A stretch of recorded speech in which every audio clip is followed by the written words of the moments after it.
হ্যাঁ, রাতের আকাশ ভাঙা বৃষ্টি সুর সাথে 23 ডিগ্রি সেলসিয়াসে শীতল ছোঁয়া জানালা খুলে দিলে মনে হয় প্রতিটা ফোঁটা যেন কোনো এক না বলা গল্প শোনাতে এসেছে।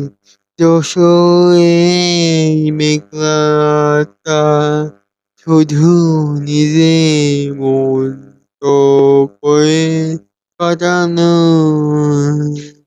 চা বা কফি কাপ হাতে বৃষ্টি গান শোনা এর চেয়ে সুন্দর আর কি হতে পারে? আপনার রাতটা কেমন কাটছে? একটু কমেন্ট করে জানাবেন। ধন্যবাদ। Follow, like, comment, share, do please.